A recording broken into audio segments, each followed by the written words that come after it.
Wamiqa commerce academy पर आपका स्वागत है। आज इस वीडियो के माध्यम से नया चैप्टर स्टार्ट करने जा रहे हैं। इस चैप्टर का नाम है उपभोक्ता संरक्षण अधिनियम 2019 यानी द कंज्यूमर प्रोटेक्शन एक्ट 2019।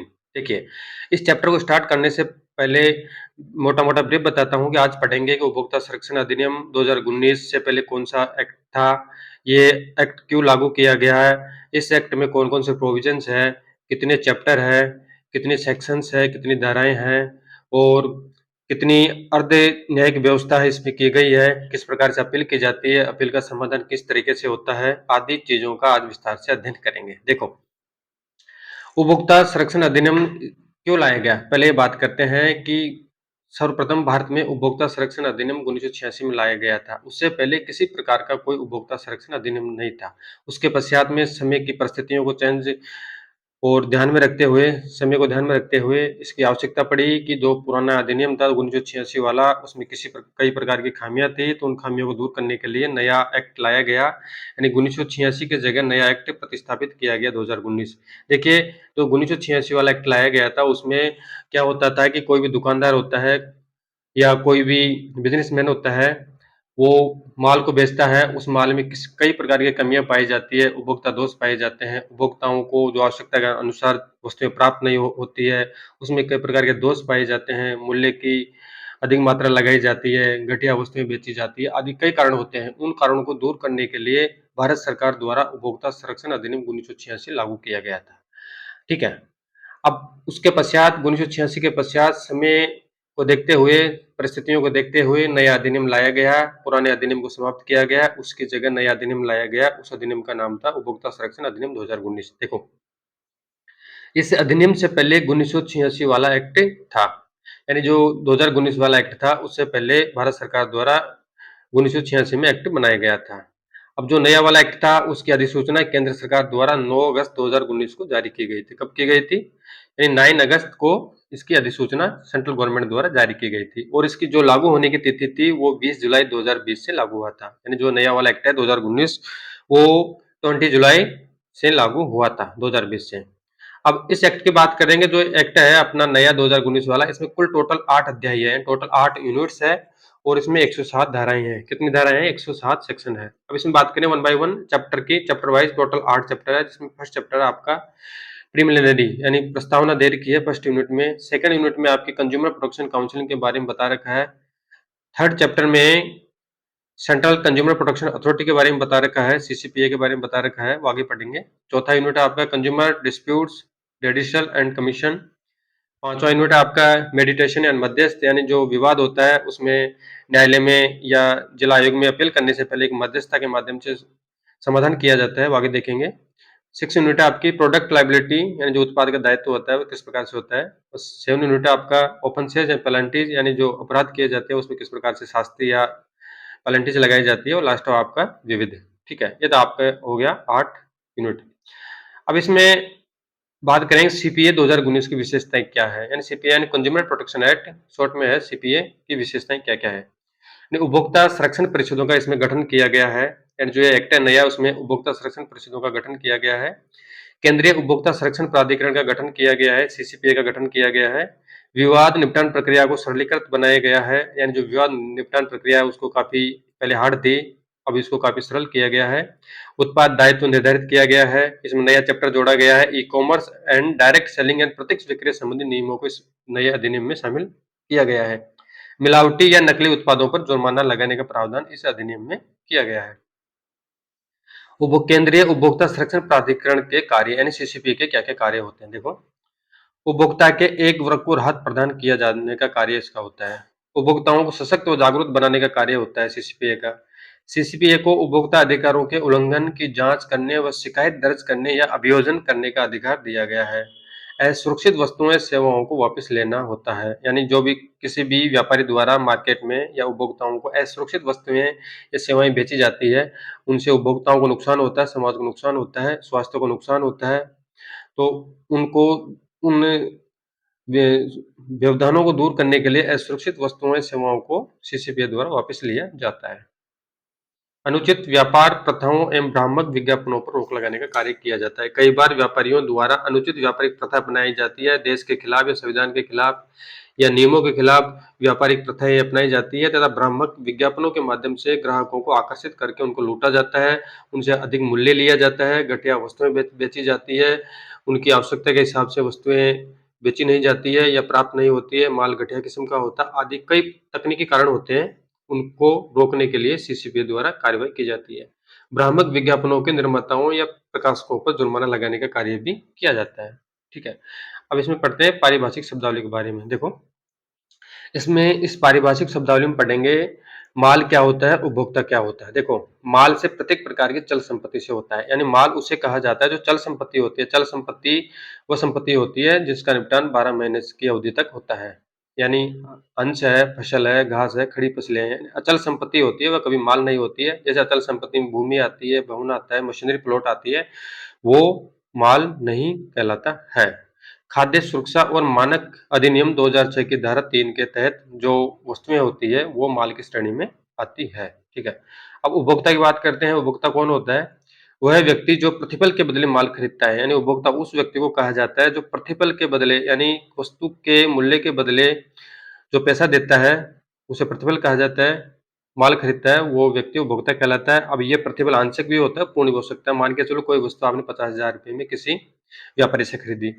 अब व्यापारी से आप वस्तु को नकद भी खरीद सकते हैं या उधार भी कर सकते हैं या उसका आंशिक मूल्य भी दे सकते हैं, या आंशिक मूल्य आप बाद में चुका सकते हैं। ठीक है, किसी वस्तु को पुनः बेचने या तो व्यापारिक उद्देश्य से खरीदता है तो उसे उपभोक्ता नहीं माना जाता। मान के चलो उपभोक्ता उसे कहा जाता है, यानी अंतिम रूप से जिस वस्तु का जो व्यक्ति उपभोग करता है या उपयोग करता है या उसका यूटिलाइजेशन करता है वो उपभोक्ता कहलाता है। मान के चलो कंपनी द्वारा कोई वस्तु का निर्माण किया जाता है, उसमें फुटकर व्यापारी भी होते हैं, होलसेलर भी होते हैं, लास्ट में अंतिम उपभोक्ता होता है। अब जो कंपनी द्वारा होलसेलर को माल बेचा गया, अगर उसमें किसी प्रकार का डिफेक्ट आता है, अगर वो अपील करता है तो वो उपभोक्ता नहीं माना जाएगा। इसी तरीके से रिटेलर द्वारा अपील की जाती है तो वो भी उपभोक्ता नहीं मानी जाएगा। उपभोक्ता उसे कहा जाता है जो अंतिम रूप से वस्तु का उपभोग करता है, वह उपभोक्ता कहलाता है। यानी उसका उद्देश्य उस वस्तु को पुनः बेचना ना हो या व्यवसायिक उद्देश्य से वह क्रय नहीं करता हो, उसे ही उपभोक्ता कहा जाता है। अगर कोई भी व्यक्ति व्यवसायिक उद्देश्य से क्रय करता है या बेचता है तो उसे उपभोक्ता की श्रेणी में नहीं माना जाता है। यह प्रतिफल आंशिक या पूर्ण हो सकता है, अभी ऊपर पढ़ लिया। अब बात करते हैं नेक्स्ट सेवा सर्विसेज के बारे में पढ़ेंगे। इसमें जो सर्विसेज है वो 1986 वाले एक्ट में नहीं था प्रावधान। अब ये जो नया एक्ट आया है 2019 वाला, उसमें सेवाओं को भी शामिल किया गया है। किसी संस्था व्यक्ति द्वारा प्रत्यक्ष रूप से उपलब्ध करवाई जाती है, यानी जो सर्विसेज है वो किसी संस्था द्वारा या व्यक्ति द्वारा डायरेक्ट या इनडायरेक्ट रूप से उपलब्ध करवाई जाती है। इन सेवाओं में बैंकिंग होता है, बीमा होता है, वित्त होता है, पोषण होता है, ट्रांसपोर्टेशन होता है, परिवहन होता है, विद्युत, भोजन, आवास, निवास, चिकित्सा सुविधा एक्सेट्रा या डिलीवरी संबंधी जो भी सेवाएं होती है वो सर्विसेज कहलाती है। देखो, ये तो हो गया आपकी, ऊपर पढ़ लिया कि माल क्या होता है और उपभोक्ता किसे कहते हैं और सेवाएं क्या होती है। ठीक है, अब पढ़ेंगे इसकी त्रिस्तरीय न्यायिक व्यवस्था। देखो, जो व्यवस्था बना रखी है, कोई व्यापारी द्वारा घटिया किस्म का माल बेचा जाता है या तकनीकी खामी होती है या मूल्य अधिक लगाया जाता है या उसको किसी प्रकार का शारीरिक दोष होता है, जो भी कारण हो, अब उसको निजात पाने के लिए, उसका समाधान पाने के लिए उपभोक्ता द्वारा अपील की जाती है। अब अपील त्रिस्तरीय न्यायिक अर्ध न्यायिक व्यवस्था बनाई गई है। देखो, इसमें पहला व्यवस्था होती है वो जिला आयोग पर होती है, यानी जिला आयोग का गठन किया गया है। उसके बाद राज्य आयोग का गठन किया गया है और लास्ट राष्ट्रीय आयोग, यानी त्रिस्तरीय अर्धन्यायिक व्यवस्था बनाई गई है, जिला आयोग, राज्य आयोग और राष्ट्रीय आयोग। अब इसमें शिकायत करने की प्रक्रिया किस प्रकार से होती है? सर्वप्रथम जिला आयोग में अपील की जाती है। उसके पश्चात अगर कोई सेटिस्फाइड नहीं है पक्षकार तो राज्य आयोग में अपील करेगा। अगर वो उससे भी सेटिस्फाइड नहीं है तो राष्ट्रीय आयोग में अपील करेगा। अगर वो उससे भी सेटिस्फाइड नहीं है तो सुप्रीम कोर्ट यानी भारत के उच्चतम न्यायालय में अपील करेगा। वो प्रक्रिया देखेंगे आप कितने दिनों में करेंगे, कैसे करेंगे, वो चीज नेक्स्ट में देखते हैं। अब शिकायत करने की प्रोसेस देखते हैं। देखो, शिकायत कौन कर सकता है? ये किसी भी परिवादी व्यक्ति या संगठन या एनजीओ के द्वारा की जा सकती है, यानी जो शिकायत है किसी जो पीड़ित पक्षकार है उसके द्वारा की जा सकती है या किसी संगठन द्वारा की जा सकती है या किसी एनजीओ के माध्यम से सामूहिक रूप से शिकायत की जा सकती है। शिकायत लिखित में हो सकती है, पंजीकृत डाक के माध्यम से या इलेक्ट्रॉनिक के माध्यम से भी की जा सकती है, यानी शिकायत को रिटर्न में दिया जा सकता है या पंजीकृत डाक के माध्यम से या इलेक्ट्रॉनिक यानी ऑनलाइन माध्यम से भी किया जा सकता है। शिकायतकर्ता अपील किसी व्यक्ति या एजेंट, यानी जो शिकायतकर्ता व्यक्ति है वो अपील किसी व्यक्ति के माध्यम से या एजेंट के माध्यम से, वकील के माध्यम से कर सकता है। शिकायत करने की शुल्क सारणी इसमें देखते हैं, यानी जो शिकायत की जाती है उसमें किस प्रकार के चार्जेस लगाए जाते हैं। देखो, वस्तुओं एवं सेवाओं का मूल्य दे रखा है, वो देय शुल्क कितना है। देखो, अगर जिला आयोग में अपील करेंगे तो शुल्क कितना लगेगा, राज्य आयोग में अपील करेंगे तो शुल्क कितना लगेगा, तथा राष्ट्रीय आयोग में अपील करेंगे तो शुल्क कितना लगेगा, उसको अपन वन बाय वन देखते हैं। देखो, अगर राज्य आयोग जिला आयोग में अपील करेंगे आप 5 लाख रुपए तक का, अगर वस्तु या सेवा का मूल्य 5 लाख रुपए तक का है, यानी जो वस्तु आपने खरीदी है या सेवा खरीदी है, अगर उसका मूल्य 5 लाख रुपए तक का है, अगर उसमें किसी प्रकार का डिफेक्ट पाया जाता है, तो आप अगर जिला आयोग में सर्वप्रथम अपील करते हैं तो 5 लाख रुपए तक मूल्य पर किसी प्रकार का शुल्क आपको पे नहीं करना होगा। अगर 5 लाख से 10 लाख रुपए तक का मूल्य की वस्तु है या सेवा है तो 200 रुपए का आपको शुल्क देना होगा। अगर मूल्य 10 लाख से 20 लाख तक का है तो 400 रुपए शुल्क देना होगा। इसी तरह से 20 लाख से 50 लाख तक का है तो 1000 रुपए शुल्क देना होगा, और 50 लाख से लेकर 1 करोड़ तक का अगर वस्तु या सेवा का मूल्य है तो आपको 2000 रुपए शुल्क देना होगा। इसी तरीके से राज्य आयोग में अपील करेंगे जिला आयोग के निर्णय के विरुद्ध, अगर वस्तु या सेवा का मूल्य 1 करोड़ से लेकर 2 करोड़ तक है तो आपको 2500 रुपए पे करना होगा। इसी तरीके से 2 करोड़ से लेकर 4 करोड़ तक अगर वस्तु या सेवा का मूल्य है तो 3000 रुपए पे करना होगा। और इसी तरीके से जो आपके सामने स्क्रीन में देख रहे हो, आप देख सकते हो इसको, 4 से 6 करोड़ में 4000 है, 6 से 8 में 5000 है, उसे 8 से 10 करोड़ में 6000 रुपए पे करना पड़ेगा। और अगर राष्ट्रीय आयोग में अपील की जाती है, अगर 10 करोड़ से अधिक मूल्य है वस्तु या सेवा का, तो आपको 7500 रुपए यानी 7500 रुपए शुल्क देना होगा। ये सारणी आप अच्छी तरह से देख लेना। ठीक है, ये तो हो गई सारणी। अब इसमें शिकायत किस प्रकार से की जाती है, शिकायत दायर करने की प्रक्रिया क्या होती है। देखो, कोई भी उपभोक्ता जो जिला, राज्य व राष्ट्रीय आयोग के विरुद्ध लिखित, पंजीकृत, डाक या इलेक्ट्रॉनिक पद्धति से निर्धारित शुल्क के साथ अपील कर सकेगा। अपील शुल्क राष्ट्रीयकृत बैंक के माध्यम से डिमांड ड्राफ्ट या डीडी, भारतीय पोस्टल ऑर्डर या इलेक्ट्रॉनिक रूप से जमा करेगा। यानी जो अभी सारणी में पढ़ी थी, यानी कितनी शुल्क जमा कराना है, वस्तु या सेवा का मूल्य कितना होगा, वो सारणी में पढ़ चुके हैं। उसके हिसाब से उससे अपील करने हेतु राशि यानी शुल्क चुकाना होगा। अब वो शुल्क डिमांड ड्राफ्ट से चुका सकता है, या भारतीय पोस्टल ऑर्डर के माध्यम से जमा करा सकता है, या इलेक्ट्रॉनिक या ऑनलाइन रूप में जमा करा सकता है, यानी राष्ट्रीयकृत बैंक के माध्यम से। ठीक है, उक्त प्राप्त शुल्क को यथा जिला व राज्य आयोग राज्य के उपभोक्ता कल्याण कोष में जमा करवाएगा। यानी जो अगर कोई भी व्यक्ति जिला व राज्य आयोग में अपील कर रहा है तो संबंधित राज्य सरकार के उपभोक्ता कल्याण कोष में जमा करवाना होगा। उस संबंध में खाता ओपन किया जाता है सरकार द्वारा, उसमें जमा करवाना होता है उस शुल्क को। और जहां उपभोक्ता कल्याण कोष स्थापित नहीं है, वहां पर सरकार के उपयुक्त खाते में जमा करवाना होता है। अगर सरकार द्वारा किसी प्रकार का कल्याण कोष खाता स्थापित नहीं कर रखा है, तो वहां पर सरकार द्वारा जो उपयुक्त खाता खोला गया है उसमें राशि को जमा करवाना होगा, जो शुल्क की राशि है उसको जमा करवाना होगा। नेक्स्ट है, राष्ट्रीय आयोग में अपील पर प्राप्त शुल्क को केंद्रीय सरकार के उपभोक्ता कल्याण कोष में जमा करवाएंगे। यानी जो अगर आप जिला आयोग व राज्य आयोग के निर्णय से संतुष्ट नहीं है और राष्ट्रीय आयोग में अपील करते हैं, तो 7500 रुपए जो अपील है की राशि है, उसको केंद्रीय सरकार के उपभोक्ता कल्याण कोष में जमा करवाएंगे। नेक्स्ट है, ये तो हो गया, ऊपर शुल्क पढ़ ली, और शिकायत दायर करने की प्रक्रिया किस प्रकार से होती है, शुल्क को किस प्रकार से जमा करवाया जाएगा। अब उपभोक्ता के राइट्स कौन कौन से, देखो उपभोक्ता के 6 प्रकार के अधिकार दिए गए हैं। यानी जो पहले वाला नियम था 1986 में 6 प्रकार के अधिकार थे, और जो नया वाला अधिनियम 2019 में भी 6 प्रकार के राइट्स दे रखे हैं। ठीक है, अब इसमें फर्स्ट राइट है सुरक्षा का अधिकार, सेकंड है सूचित या सूचना पाने का अधिकार, आश्वस्त होने का अधिकार, सुनवाई का अधिकार, शिकायत निवारण पाने का अधिकार, और लास्ट है उपभोक्ता शिक्षा का अधिकार। देखिए इनको वन बाय वन डिटेल से देखते हैं। सुरक्षा का अधिकार यह कहता है कि कोई भी वस्तु है, अगर वो उसमें किसी प्रकार की डिफेक्ट है, तकनीकी खामी है, या शरीर को शारीरिक रूप से हानि पहुंचा सकती है, तो उस संबंध में उपभोक्ता को सुरक्षा पाने का अधिकार होता है। सूचित या सूचना पाने का अधिकार, यानी जो कोई भी वस्तु है उसके संबंध में उसकी मात्रा क्या है, क्वालिटी क्या है, उसके कंपोनेंट्स कौन कौन से हैं, उस संबंध में संपूर्ण सूचना ग्राहक को ग्राहक को व्यापारी द्वारा उपलब्ध करवाई जानी आवश्यक होती है। आश्वस्त होने का अधिकार, यानी उपभोक्ता को वस्तु खरीदने से पहले व्यापारी द्वारा पूर्ण रूप से आश्वस्त करना चाहिए कि जो वस्तु खरीदी जा रही है वो उसके उद्देश्य के अनुसार सही है या गलत है तो उसको दूर करने का उपाय करेगा, किसी प्रकार का भ्रामक विज्ञापन नहीं करेगा। सुनवाई का अधिकार, अगर उपभोक्ता को किसी प्रकार की समस्या उत्पन्न होती है वस्तु के बारे में, सेवा के बारे में, तो उसे उचित रूप से सुनवाई का अधिकार दिया जाएगा।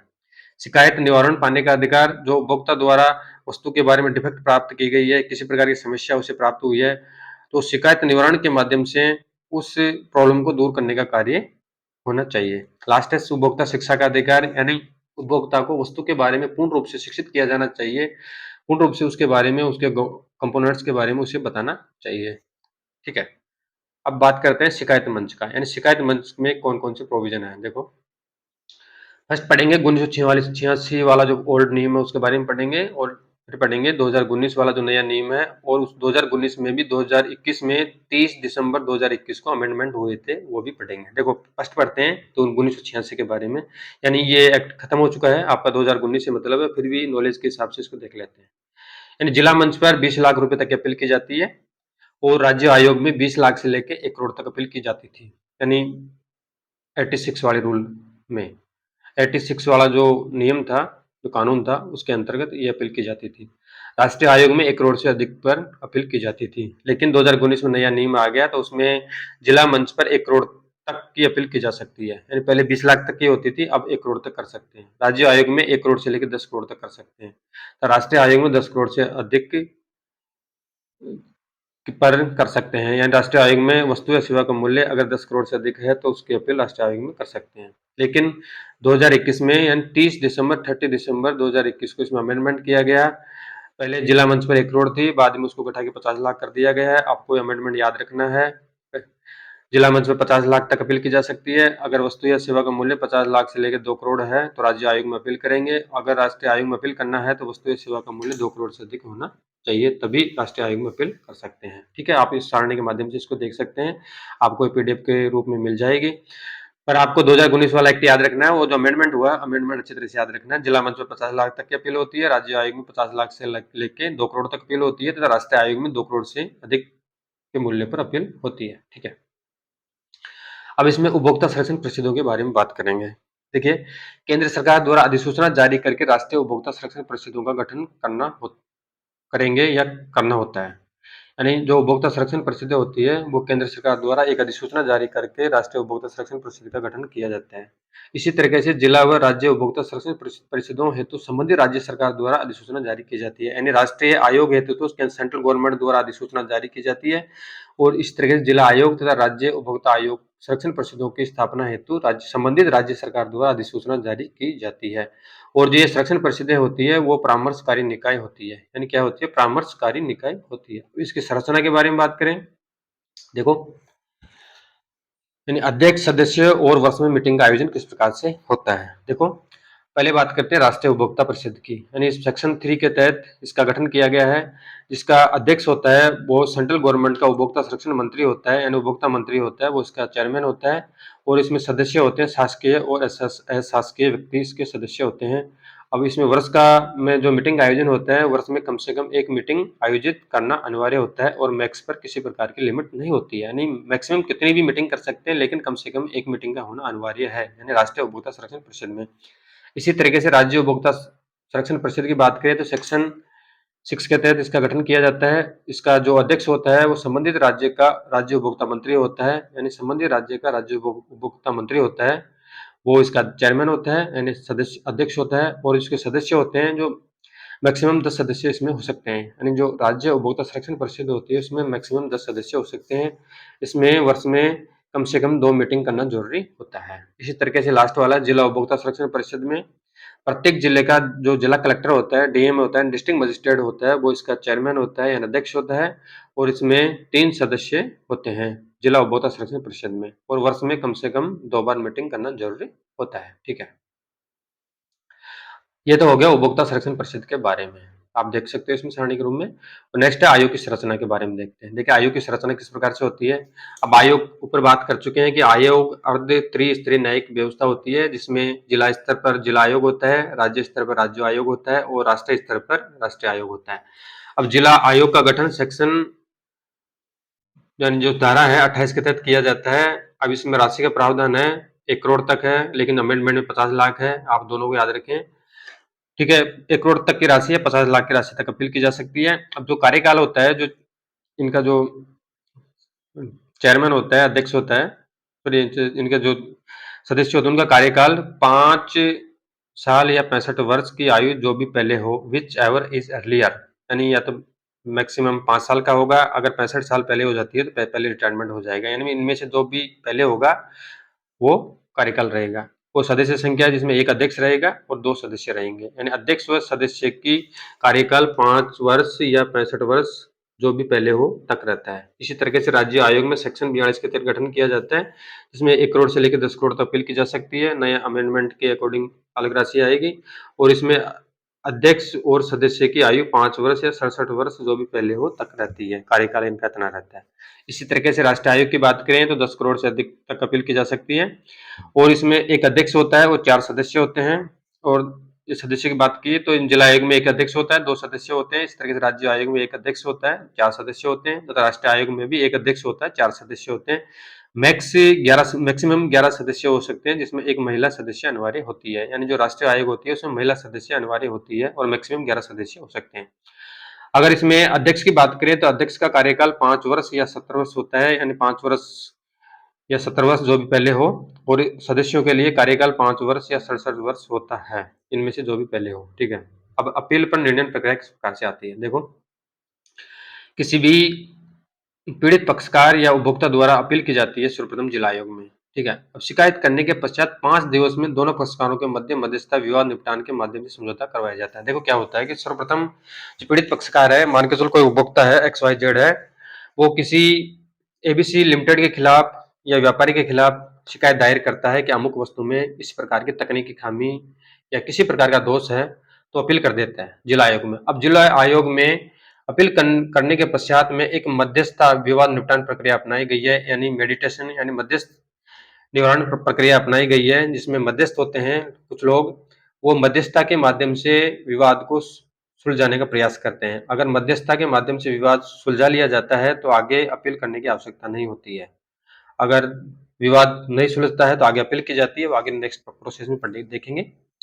शिकायत करने के पश्चात 5 दिवस में दोनों पक्षकारों के मध्य मध्यस्थता विवाद निपटान के माध्यम से समझौता करवाने का कार्य किया जाता है। अगर समझौता हो जाता है तो किसी प्रकार की कोई दिक्कत नहीं है, जो वस्तु में डिफेक्ट है वो सही कर दिया जाता है दोषी पक्षकार द्वारा। अगर समझौता नहीं होता है, जो पीड़ित पक्षकार है उसके द्वारा अगर वो नहीं मानता है मध्यस्थता की बात, तो वो नेक्स्ट अपील कर सकता है। ठीक है। अगर समझौता नहीं हो पाता है तो जिला आयोग द्वारा 21 डेज का नोटिस दोषी पक्षकार को दिया जाता है, यानी जो अगर मध्यस्थ द्वारा अगर समझौता नहीं किया जाता है, पीड़ित पक्षकार सहमत नहीं होता है, तो जिला आयोग द्वारा 21 दिन का नोटिस जो दोषी पक्षकार है उसको देना होता है। यानी जो उपभोक्ता को गलत माल बेचा जिस व्यापारी ने, उस व्यापारी को 21 दिनों के भीतर जिला आयोग द्वारा नोटिस दिया जाएगा।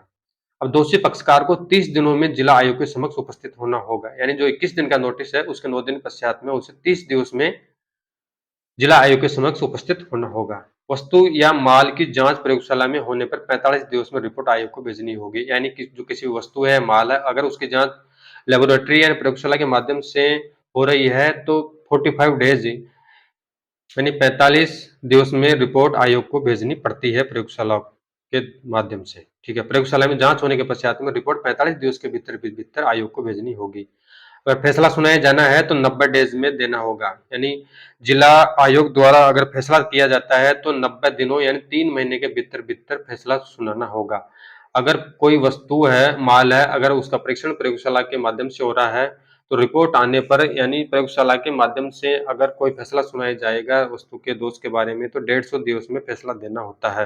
अगर किसी प्रकार का लेबोरेटरी में परीक्षण नहीं हो रहा है तो 1990 डेज के अंदर फैसला देना होगा जिला आयोग को। अगर किसी वस्तु का परीक्षण प्रयोगशाला में किया जा रहा है, परीक्षण करने के पश्चात में प्रयोगशाला की रिपोर्ट आने के पश्चात में कुल 150 दिवस यानी 5 महीने में फैसला देना होता है। किसको? जिला आयोग को।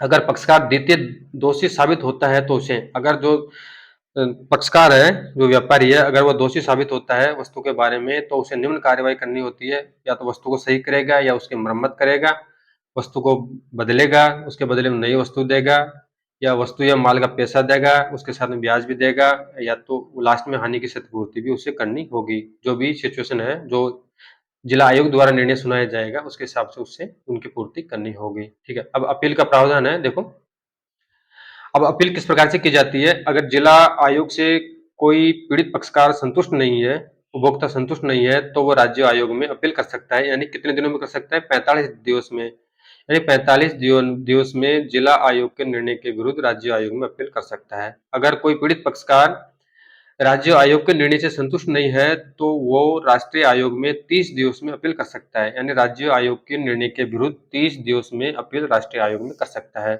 अगर कोई पीड़ित पक्षकार राष्ट्रीय आयोग के निर्णय से भी संतुष्ट नहीं है तो वो लास्ट में उसका एक उपाय बचता है, वो भारत के उच्चतम न्यायालय यानी सुप्रीम कोर्ट में अपील कर सकता है। वो अपील कब कर सकता है? राष्ट्रीय आयोग के निर्णय के 30 दिवस के भीतर में अपील कर सकता है।